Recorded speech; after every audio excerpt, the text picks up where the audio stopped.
Hey y'all, what's up, and welcome back to Drawditions. Today I'm going to be doing the first video in what I hope is the majority of my videos, where I hop into a fictional universe and add my own original character. As you can see from the reference pictures, today's video is going to be focused on Hollowknight, and I am going to be giving this character lore and a story, but outside of that, I'm going to try and keep the story to a point where it doesn't interfere with the mainline story of Hollowknight, so he'll just kind of be a background character. Anyway, we should probably get into it.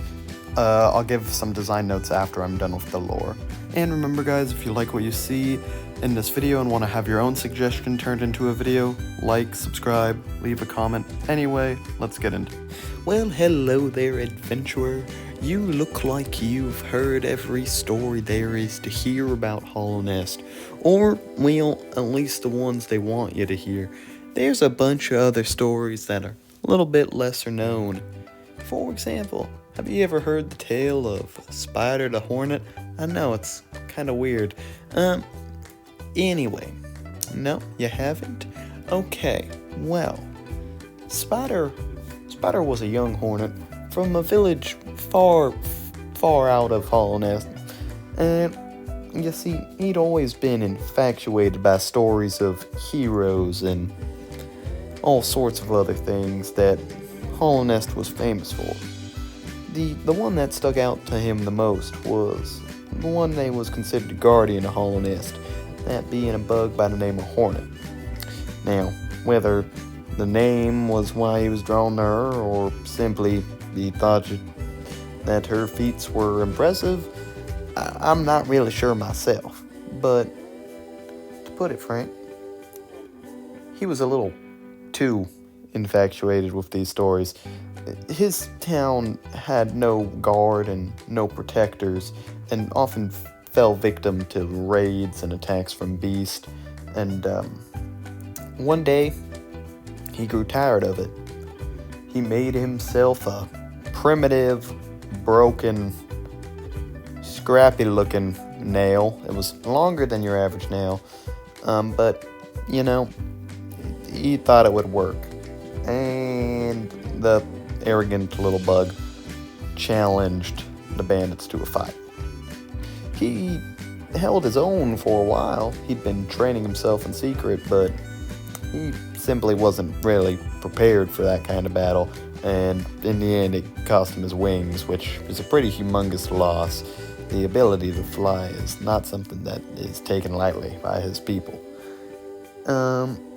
But he didn't give up right there. In fact, the loss of his wings only really made him all that much more determined to learn how to fight and to be his people's defender.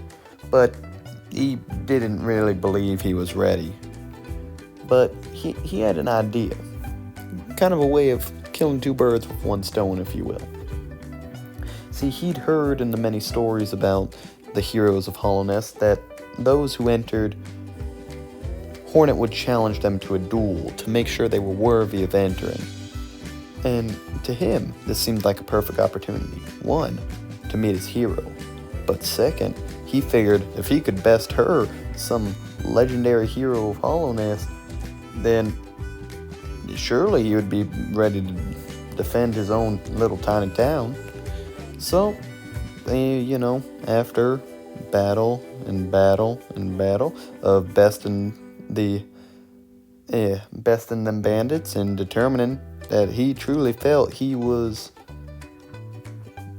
well taught enough himself to teach others, he taught some of the other young bugs around the city how to fight, made himself a little primitive guard, and went on his way.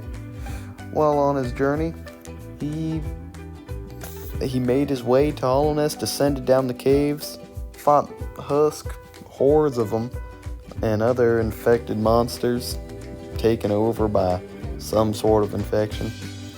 But as he fought his way down, he never came across the person he was looking for. Couldn't find Hornet anywhere. Never got to fight her like he thought he would. But in the end, it didn't really matter. He stumbled upon an arena of sorts, a place called the Coliseum of Fools. And even though it wasn't the warrior hero he was looking for, the Coliseum had plenty of fearsome opponents, and each time he challenged it, it got a little bit progressively harder. But soon he was able to complete all 3. There were a few times he nearly lost his life in that arena, but he did become champion. And not only did his winnings make him rich as far as his town would be concerned, but he felt he was ready. So, with what he'd learned in the arena, what he'd learned from the fight, he made his way back home. But as he was making his way out the cave, he spotted a streak of red in the corner. And he went to look up, and sure enough, above him was a figure in a scarlet cloak. He recognized the figure from their description immediately. It was Hornet. He raised his nail ready for a fight, but it didn't come. Instead, Hornet simply nodded at him before dashing away into the shadows. He took that as all the affirmation that he needed, that he was ready, and he returned to his village. The guard had done well enough. The bandits were still attacking, but it was slowing down. And with the return of Spider, much better trained and wielding armor and gear that he'd acquired in the Colosseum, it wasn't long before the bandits stopped attacking altogether. Spider went down in his people's history as one of the greatest defenders they ever had, and the person who started the guard that they still have to this day. So, I hope you enjoyed that tiny little story, and I'll be on my way, adventurer. See you next time. Well, I hope you all enjoyed that little story. There was a lot more I wanted to add, but I really wanted time to talk about the design a little bit, because by the end of this, I'm actually really happy with it. And there was a lot more I wanted to fit into that story, but all of it can actually kind of be fit into the design notes here, because that was part of it. But first, the first thing I want to address is this.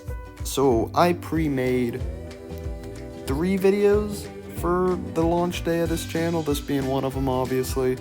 And this is probably my favorite drawing to come out of that. And that's because one of my goals with this kind of add my own original character thing was to match the art style of the thing I'm trying to do.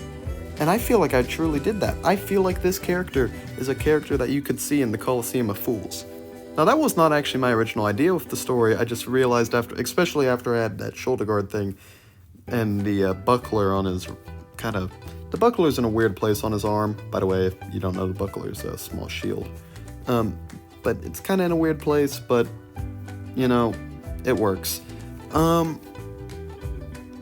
As for the, design itself, something I wanted to give across is that, okay, so first of all, where the idea came from, and this does play into design. So I've always found it super ironic that the character named Hornet in the game is actually a spider. So I kind of wanted to make a joke about that with a spider named Hornet. But then it just kind of evolved into this idea of what if this spider character was like a massive fan of Hornet, and so he kind of based his design around his heroes. So he made his cape in a similar color to hers, made a helmet similar design to hers, but modified for his fitting, but with a different weapon. And then as I added the fur and the shoulder thing, I was like, okay, this person's definitely belongs in the Colosseum of Fools. I am really happy with this, and I hope you guys are too. And I'll see you all in the next one. Bye.